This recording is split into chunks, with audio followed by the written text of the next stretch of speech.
ஓம் சாந்தி. இன்றைய முரளி 21/12/2025 அவ்யக்த் பாப்தாதா மதுபன். ரிவைஸ் 5-3-8 மதுபன். சங்கமயுக வங்கியில் அமைதி சக்தியையும் உயர்ந்த செயலின் பலனையும் சேமியுங்கள். சிவமந்திரத்தால் நான் என்பதை மாற்றுங்கள் என்று பாப்தாதா நாலாபுறங்களிலும் உள்ள குழந்தைகளின் அன்பை பார்த்து கொண்டு இருக்கிறார். நீங்கள் எல்லோரும் அன்பின் விமானத்தில் இங்கே வந்து சேர்ந்திருக்கிறீர்கள். இந்த அன்பின் விமானம் மிக எளிதாக அன்பானவரிடம் சேர வைக்கிறது.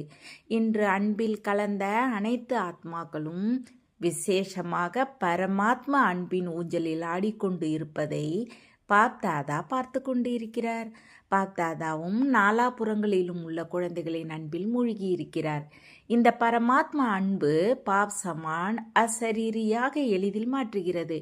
உலக உணர்வை கடந்து அவ்யக்த நிலையில் அவ்யக்த சொரூபத்தில் நிற்க வைக்கிறது. பாப்தாதாவும் ஒவ்வொரு குழந்தையையும் சமான் ஸ்திதியில் இருப்பதை பார்த்து மகிழ்ச்சி அடைகிறார். இன்றைய நாளில் அனைத்து குழந்தைகளும் சிவராத்திரியை தந்தைக்கும் தமக்கும் பிறந்த நாளான சிவ ஜெயந்தியை கொண்டாட வந்திருக்கிறீர்கள். தந்தை தாதா இருவரும் அவரவர் வதனத்தில் இருந்து குழந்தைகள் உங்கள் எல்லோருடைய பிறந்த நாளை கொண்டாட வந்திருக்கிறார்கள்.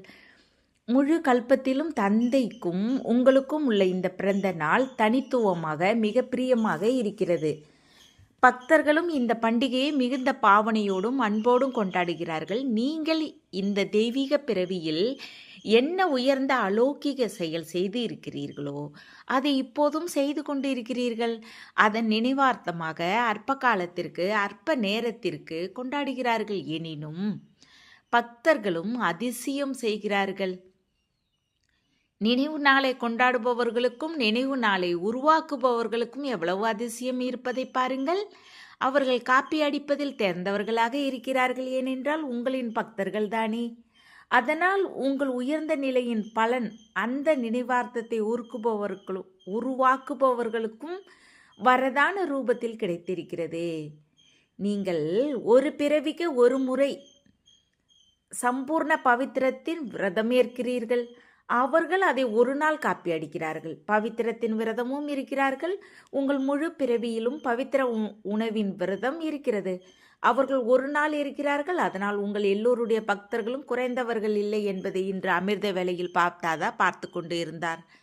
அவர்களின் விசேஷமும் நன்றாக இருந்தது. நீங்கள் எல்லோரும் முழு பிறவிக்கும் உணவு பானங்களுக்கு மன எண்ணத்தில் பவித்திரத்திற்கு வாக்கிற்கு செயலிற்கு சம்பந்த தொடர்பில் வந்தாலும் கர்மத்திற்கு முழு பிறவிக்கும் உறுதியான விரதம் எடுத்திருக்கிறீர்களா அல்லது கொஞ்சம் கொஞ்சம் எடுத்திருக்கிறீர்களா? பவித்திரம் பிராமண வாழ்வின் ஆதாரம், பூஜைக்கு உரியவராகவும் ஆதாரம், உயர்ந்த பிராப்தியின் ஆதாரம். பவித்திரமாவதற்கான இந்த பிறந்த நாள் கொண்டாட்டம் 4 விதங்களிலும் இருக்கிறதா? வெறும் பிரம்மச்சாரியத்தின் பவித்திரம் அல்ல, ஆனால் மனம் சொல் செயல் சம்பந்தம் தொடர்பிலும் பவித்திரம் இருக்கிறதா என்பதை பாக்கியவான் ஆத்மாக்கள் யாரெல்லாம் இங்கு வந்திருக்கிறீர்களோ அவர்கள் சோதனை செய்யுங்கள். இந்த விரதத்தை உறுதியாக எடுத்திருக்கிறீர்களா? யார் உறுதியாக எடுத்திருக்கிறீர்களோ கொஞ்சம் கொஞ்சம் காயாக இல்லையோ அவர்கள் கரங்களை உயர்த்துங்கள். பக்கா? எத்தனை பக்கா? யாராவது அசைத்தால் அசைவீர்களா? அசைய மாட்டீர்களா? சில நேரம் மாயா வருகிறது தானே, அல்லது இல்லையா? மாயாவிற்கு விடை கொடுத்து விட்டீர்களா அல்லது அவ்வப்போது அனுமதித்தால் வருகிறதா? உறுதியான விரதம் ஏற்றிருக்கிறீர்களா என்பதை சோதனை செய்யுங்கள். சதா காலத்திற்கும் விரதம் ஏற்றிருக்கிறீர்களா அல்லது அவ்வப்போதா? சில நேரம் கொஞ்சமாக, சில நேரம் அதிகமாக, சில நேரம் உறுதியாக, சில நேரம் காயாக இருப்பதில்லை தானே. ஏன் என்றால் பாப்தாதாவிடம் வைத்திருக்கும் அன்பில் எல்லோரும் 100% விட அதிகமாக இருப்பதை ஏற்றுக்கொள்கிறீர்கள். தந்தையிடம் எவ்வளவு அன்பு இருக்கிறது என பாப்தாதா கேட்டால் எல்லோரும் மிகுந்த உற்சாகத்துடன் கரங்களை உயர்த்துகிறீர்கள். அன்பின் சதவீதத்தில் குறைவாக இருப்பதில்லை. பெரும்பாலோருக்கு அன்பு இருக்கிறது. அன்பில் பாஸாகி இருக்கிறீர்கள். பெரும்பாலோர் அன்பில் பாஸாகி இருப்பதை பாப்தாதாவும் ஏற்றுக்கொள்கிறார். எனினும் பவித்திரத்தின் விரதத்தில் 4 உருவிலும் மனம் சொல் செயல் சம்பந்தம் தொடர்பு என 4 உருவிலும் சம்பூர்ண பவித்திரத்தின் விரதத்தை காப்பதில் சதவீதம் வருகிறது. பாப்தாதா இப்போது விரும்புவது என்ன? சமமாக மாறுவதற்கு என்ன உறுதிமொழி கொடுத்திருக்கிறீர்களோ அதன்படி ஒவ்வொரு குழந்தையின் முகத்திலும் தந்தையின் மூர்த்தி தெரிய வேண்டும். ஒவ்வொரு சொல்லும் பாப் சமான் சொல்லாக இருக்க வேண்டும் என்பதை பார்த்தாதா விரும்புகிறார். பார்த்தாதாவின் சொல் வரதான ரூபமாகிறது. அதனால் உங்கள் முகத்தில் தந்தையின் மூர்த்தி தெரிகிறதா என்பதை நீங்கள் எல்லோரும் சோதனை செய்யுங்கள். தந்தையின் மூர்த்தி எது? நிறைந்து இருப்பது, எல்லா விஷயங்களிலும் நிறைந்து இருப்பது. அப்படி ஒவ்வொரு குழந்தையின் கண்களும் ஒவ்வொரு குழந்தையின் முகமும் பாப் சமான் இருக்கிறதா? சதா மகிழ்ச்சியான முகம் இருக்கிறதா? அல்லது சில நேரம் யோசனையாக, சில நேரம் வீண் எண்ணங்களின் நிழல் படிந்து, சில நேரம் சோர்வாக, சில நேரம் அதிக உழைப்பாளியாக முகம் இருப்பதில்லை தானே? சதா ரோஜாவாக இருக்க வேண்டும். சில நேரம் ரோஜாவைப் போல மலர்ந்த முகமும் சில நேரம் வேறு முகமும் ஆகக்கூடாது. ஏனென்றால் உங்கள் இந்த உயர்ந்த வாழ்வை மாயா எதிர்க்கும் என்பதை பாப்தாதா இந்த பிறவி எடுத்த போதே சொல்லியிருக்கிறார். எனினும் மாயாவின் வேலை வருவது. சதா பவித்திரத்தின் விரதமேற்றிருக்கும் ஆத்மாக்கள் உங்கள் வேலை தொலைவிலேயே விரட்டுவது. சில குழந்தைகள் மாயாவை தொலைவிலேயே விரட்டுவதில்லை. மாயா வருகிறது, வரவிடுவதை பாப்தாதா பார்த்தார். அதாவது மாயாவின் பிரபாவத்திற்கு வருகிறார்கள். ஒருவேளை தொலைவிலேயே துரத்தவில்லை என்றால் மாயாவிற்கும் பழக்கமாகி விடுகிறது. ஏனென்றால் இங்கே நம்மை அமர விடுவார்கள் என்பது தெரிந்து கொள்கிறது. அமரவிடு அடையாளமே மாயா வருவது. இது மாயா என்று யோசிக்கிறீர்கள். இருந்தும் என்ன நினைக்கிறீர்கள்? இப்போது சம்பூர்ணம் ஆகவில்லை தானே? யாருமே சம்பூர்ணமாகவில்லை. இப்போது ஆகிக்கொண்டு இருக்கிறோம், ஆகி விடுவோம். இப்படி ஓம் ஓம் என்பது இருப்பதால் மாயாவிற்கு அமரும் பழக்கம் ஏற்படுகிறது. இன்று பிறந்த நாள் கொண்டாடுகிறார்கள். தந்தையும் ஆசீர்வாதங்களையும் வாழ்த்துக்களையும் கொடுக்கின்றார். எனினும் தந்தை ஒவ்வொரு குழந்தையையும், கடைசி நம்பர் குழந்தையையும் எந்த உருவில் பார்க்க விரும்புகிறார்? கடைசி நம்பரும் தந்தைக்கு பிரியமானவர் தானே. தந்தை கடைசி நம்பர் குழந்தையையும் சதா ரோஜா மலராக மலர்ந்திருப்பதை பார்க்க விரும்புகிறார். வாடி இருக்கக்கூடாது. வாட்டம் வருவதற்கு காரணம் கொஞ்சம் கவனக்குறைவாகிவிடும். பார்த்து கொள்ளலாம், செய்து விடவோம், நிச்சயம் சேர்வோம். இந்த ஓம் ஓம் பாஷை கீழே விழ வைக்கிறது. எவ்வளவு நேரம் கடந்து விட்டது என்பதை சோதனை செய்யுங்கள். இப்போது நேரத்தின் நெருக்கத்தை திடீரென நடக்கவிருப்பதின் கைரேகையை பாப்தாதா கொடுத்திருக்கிறார். இப்போது கொடுக்கவில்லை, முன்னரே கொடுத்திருக்கிறார். அப்படிப்பட்ட நேரத்திற்காக எவரடியாகவும் அலாட்டாகவும் இருப்பது அவசியம். அலர்ட்டாக இருப்பது எனது மனமும் புத்தியும் சதா கிளீன் மற்றும் கிளியராக இருக்கிறதா என்பதை சோதனை செய்யுங்கள். கிளீனாகவும் இருக்க வேண்டும், கிளியராகவும் இருக்க வேண்டும். இதற்காக நேரப்படி வெற்றி பெறுவதற்கு மனதிலும் புத்தியிலும் கேட்சிங் பவர், டச்சிங் பவர் இரண்டும் மிகவும் அவசியம். அப்படிப்பட்ட சூழ்நிலை வரவிருக்கிறது. அப்போது எங்காவது தொலைவில் அமர்ந்திருந்தாலும் மனம் புத்தி கிளீன் மற்றும் கிளியராக இருந்தால் தந்தையின் செய்கையை, டைரக்ஷனை, என்ன ஸ்ரீமத்து கிடைக்க வேண்டுமோ அதை கேட்ச் செய்ய முடியும். இதை செய்ய வேண்டும் அல்லது செய்யக்கூடாது என்பது டச் ஆகும். அதனால் தற்சமயம் அமைதியின் சக்தியை உங்களிடம் எவ்வளவு சேமிக்க முடியுமோ சேமித்து வையுங்கள் என்று பார்த்தாதா முன்னரும் சொல்லியிருக்கிறார். எப்போது வேண்டுமோ எப்படி வேண்டுமோ அப்படி மனம் புத்தியை கட்டுப்படுத்த முடிய வேண்டும். வீண் எண்ணங்கள் கனவிலும் டச் ஆகக்கூடாது. அப்படிப்பட்ட மன கட்டுப்பாடு தேவை. அதனால் மனதை வென்றவர் உலகை வென்றவர் என பழமொழி இருக்கிறது. அப்படி ஸ்தூல கர்மேந்திரியமான கை இருக்கிறது. எங்கே வேண்டுமோ எதுவரை வேண்டுமோ அதுவரை கட்டளைப்படி நடத்த முடியும். அப்படி மனம் மற்றும் புத்தியை கட்டுப்படுத்தும் சக்தி ஆத்மாவில் ஒவ்வொரு நேரமும் வெளிப்படையாக இருக்க வேண்டும். அதற்காக யோகத்தின் நேரத்தில் அனுபவியமாகியும் செயலின் போது, விவகாரத்தின் போது, சம்பந்தத்தின் போது அனுபவம் குறையவும் கூடாது. திடீரென பேப்பர் வரும். ஏனென்றால் ஃபைனல் ரிசல்ட்டுக்கு முன்பும் இடையிடையே சோதனை வைக்கப்படும். அதனால் இந்த பிறந்த நாளில் சிறப்பாக இதை செய்வீர்கள். எவ்வளவு அமைதியின் சக்தியை எவ்வளவு சேமிக்க முடியுமோ அவ்வளவு சேமித்து ஒரு நொடியில் ஸ்வீட் சைலன்ஸின் அனுபவத்தில் மூழ்குங்கள். ஏனென்றால் சயின்ஸ் மற்றும் சைலன்ஸ், அறிவியலும் உச்சத்திற்கு போகிறது. அதனால் அறிவியல் மீது அமைதி சக்தியின் வெற்றியே மாற்றத்தை கொண்டு வரும். அமைதி சக்தி மூலமாக தொலைவில் அமர்ந்திருக்கும் எந்த ஆத்மாவிற்கும் ஒத்துழைப்பு கொடுக்க முடியும், சகாஸ் கொடுக்க முடியும், அலையும் மனதை அமைதிப்படுத்த முடியும். பிரம்ம பாபாவை பார்த்தீர்கள். யாராவது முக்கிய குழந்தை ஏதாவது பிரச்சனையில் இருக்கும்போது அல்லது சரீர கணக்கு வழக்கில் இருக்கும்பொழுது அதிகாலை எழுந்து அந்த குழந்தைக்கு அமைதி சக்தியின் சகாஸ் கொடுத்தார். அதை அவர்கள் அனுபவம் செய்தனர். அப்படி கடைசியிலும் இந்த அமைதி சேவையின் ஒத்துழைப்பு கொடுக்க வேண்டும். சூழ்நிலைக்கு தக்கப்படி இதை உங்கள் கவனத்தில் ஆழமாக வையுங்கள். அமைதி சக்தியையும் உங்கள் உயர்ந்த கர்மத்தின் சக்தியையும் சேமிக்கும் பேங்க் இப்போது மட்டுமே திறக்கிறது. வேறு எந்த பிறவிலும் சேமிக்கும் வங்கியே இருக்காது. ஒருவேளை இப்போது சேமிக்கவில்லை என்றால் பிறகு வங்கியே இல்லாத போது எதில் சேமிப்பீர்கள்? அதனால் சேமிப்பின் சக்தியை எந்த அளவு சேமிக்க விரும்புகிறீர்களோ அந்த அளவு சேமிக்க முடியும். எதை செய்ய வேண்டுமோ அதை இப்போது செய்யுங்கள், எதை யோசிக்க வேண்டுமோ அதை இப்போது யோசியுங்கள் என்று மனிதர்களும் சொல்கிறார்கள். இப்போது எதை யோசனை செய்தாலும் அந்த யோசனை யோசனையாக இருக்கும். சற்று நேரத்திற்கு பிறகு எப்போது நேரத்தின் எல்லை அருகில் வருமோ அப்போது யோசனை வருத்தத்தின் உருவம் வரும். இதை செய்ய வேண்டும், ஆனால் இதை செய்தேன் என்பது யோசனையாக இருக்காது, வருத்தமாக மாறும். அதனால் பார்த்தாதா முன்கூட்டியே சைகை கொடுக்கின்றார். அமைதியின் சக்தி ஒரு நொடியில் என்ன நடந்தாலும் சரி, அமைதியில் மூழ்குங்கள். எனினும் முயற்சி செய்து கொண்டு இருக்கிறோம் என்று சொல்லாதீர்கள். சேமிக்கும் முயற்சி இப்போது செய்ய முடியும். பாப்தாதாவிற்கு குழந்தைகளிடம் அன்பு இருக்கிறது. பாப்தாதா ஒவ்வொரு குழந்தையை கூடவே அழைத்து செல்ல விரும்புகிறார். கூடவே இருப்பேன், கூடவே செல்வேன் என்று வாக்குறுதி. அந்த வாக்கை காப்பாற்ற சமமானவர்கள் கூடவே செல்வீர்கள். டபுள் விதேசிகள் கையோடு கை சேர்த்து செல்வது நன்றாக இருக்கிறது என்று சொல்லியிருக்கிறோம். அதனால் ஸ்ரீமத்தின் கையில் கை இருக்க வேண்டும். தந்தையின் ஸ்ரீமத் உங்கள் வழி இதையே கையோடு கை என்று சொல்கிறார்கள். அதனால் சரிதானே, இன்று பிறந்த நாளை கொண்டாட வந்திருக்கிறீர்கள். எனது குழந்தைகள் என பாப்தாதாவிற்கு மகிழ்ச்சி. எனது குழந்தைகள் சதா உற்சாகத்தில் இருக்கிறார்கள், பண்டிகை கொண்டாடி கொண்டு இருக்கிறார்கள் என பாப்தாதாவிற்கு பெருமை. ஒவ்வொரு நாளும் பண்டிகை கொண்டாடுகிறீர்களா அல்லது விசேஷ நாட்களை மட்டுமா? சங்கம யுகமே கொண்டாட்டம், யுகமே கொண்டாட்டத்திற்காக இருக்கிறது. மற்ற எந்த யுகமும் சங்கம யுகத்தைப் போல இல்லை. அதனால் நாம் சமமாகியே தீர வேண்டும் என்ற ஊக்க உற்சாகம் எல்லோருக்கும் இருக்கிறது தானே. ஆகியே தீர வேண்டுமா அல்லது பார்ப்போம், ஆவோம், செய்வோம் என ஓம் ஓம் என்று இல்லை தானே.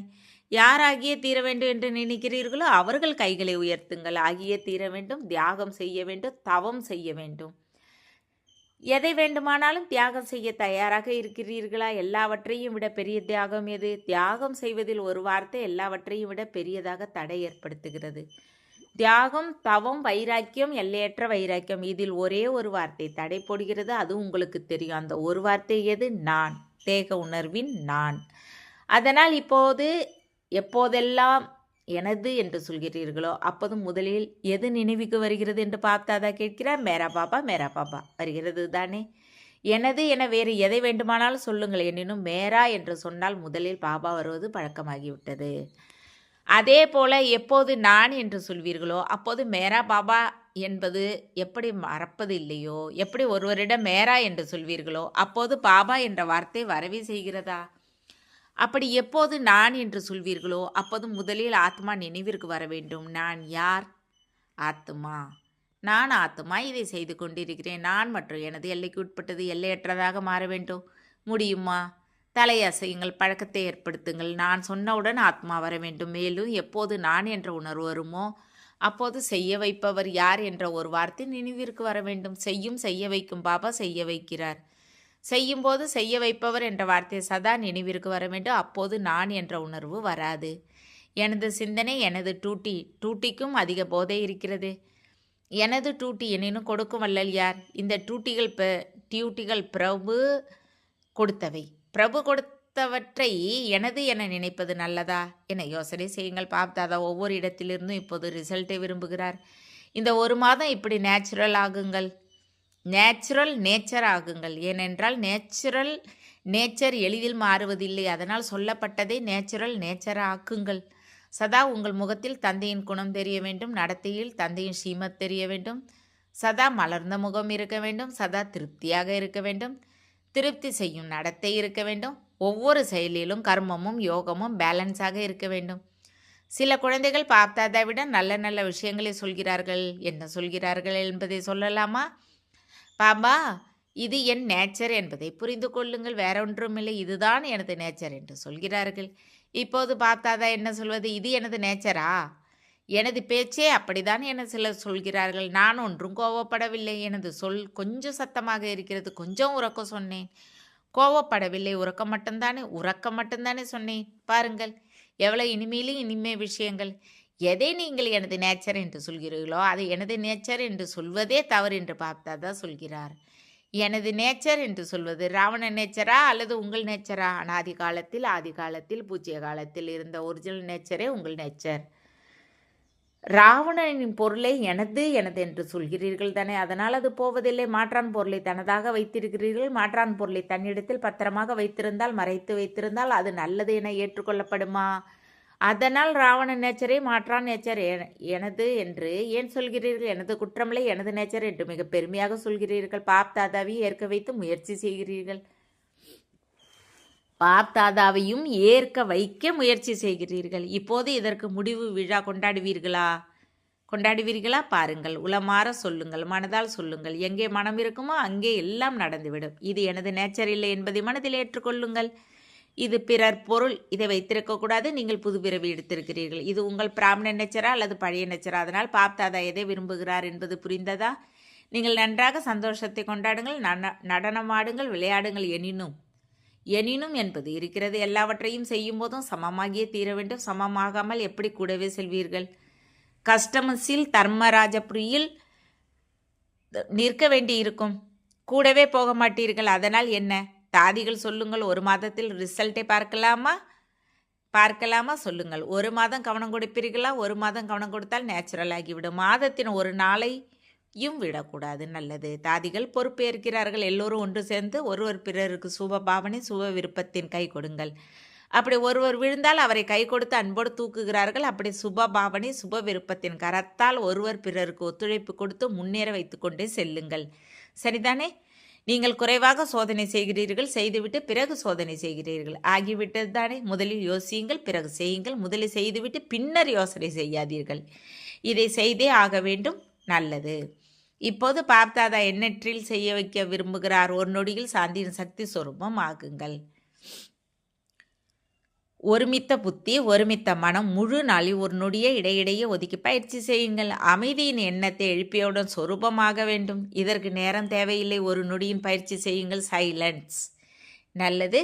நாலாபுறங்களில் உள்ள பிறந்த நாளை கொண்டாடும் பாக்கியவான் ஆத்மாக்களுக்கு, சதா உற்சாகத்தில் இருந்து சங்கம யுகத்தின் உற்சவத்தை கொண்டாடுபவர்களுக்கு, அப்படி ஊக்க உற்சாகத்தின் இறக்கைகளால் பறக்கும் அனைத்து குழந்தைகளுக்கு, சதா மனம் புத்திய ஒருமுகத்தையின் அனுபவமாக்கும் மகாவீர குழந்தைகளுக்கு, சதா சமமாகும் உற்சாகத்தை நடைமுறைக்கு கொண்டு வரும் தந்தையை பின்பற்றும் குழந்தைகளுக்கு, சதா ஒருவர் பிறருக்கு அன்பு ஒத்துழைப்பு தைரியம் கொடுக்கும் தந்தையிடமிருந்து உதவியின் வரதானத்தை கொடுக்கும் வரதானி குழந்தைகளுக்கு, மகாதானி குழந்தைகளுக்கு பாப் தாதாவின் அன்பு நினைவுகள் மற்றும் கோடி கோடி கோடி மடங்கு வாழ்த்துக்கள் வாழ்த்துக்கள் வாழ்த்துக்கள். வரதானம்: சதா ஏகாந்தத்திலும் சிந்தனையிலும் பிஸியாக இருக்கும் எல்லையற்ற வான்பிரஸ்தியாகுக. தற்சமய நேரப்படி நீங்கள் எல்லோரும் வான்பிரஸ்து நிலைக்கு அருகில் இருக்கிறீர்கள். வான்பிரஸ்திகள் ஒருபோதும் பொம்மைகளோடு விளையாடுவதில்லை. அவர்கள் சதா ஏகாந்தத்திலும் சிந்தனையிலும் இருப்பார்கள். நீங்கள் எல்லோரும் எல்லையற்ற வான்பிரஸ்திகள். சதா ஒருவரின் ஆழத்தில், அதாவது நிரந்தரமாக ஏகாந்தத்தில் இருப்பவர்கள். கூடவே ஒருவரின் சிந்தனையில் இருந்து கொண்டே நினைவு சொரூபமாகுங்கள். இப்போது தந்தையும் குழந்தைகளும் சமமாக வேண்டும், சதா நினைவில் மூழ்கியிருக்க வேண்டும் என்பதே அனைத்து குழந்தைகளிடமும் பாப்தாதா வைத்திருக்கும் சுப ஆசை. சமமாவதே கலப்பது, இதுவே வான்பிரஸ்து நிலையின் அடையாளம். ஸ்லோகன்: நீங்கள் தைரியத்தின் 1 அடி வைத்தால் தந்தை உதவியின் 1000 அடி வைப்பார். அவ்யக்த சைகை. இப்போது முழுமையாகவும் கர்மாத்தீத்தாகும் ஆர்வம் கொள்ளுங்கள்.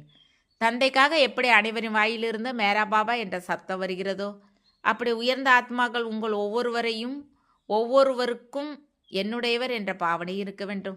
அதாவது உங்கள் ஒவ்வொருவரை பற்றியும் ஒவ்வொருவருக்கும் என்னுடையவர் என்ற பாவனை இருக்க வேண்டும், உணர்வு இருக்க வேண்டும். இவர் எனது சுப சிந்தக் சகயோகி, சேவையின் துணைவர் என்பதை ஒவ்வொருவரும் உணர வேண்டும். இதைதான் பாப் சமான் கர்மாத்தீத் நிலையின் ஆசனதாரி என்று சொல்லப்படுகிறது.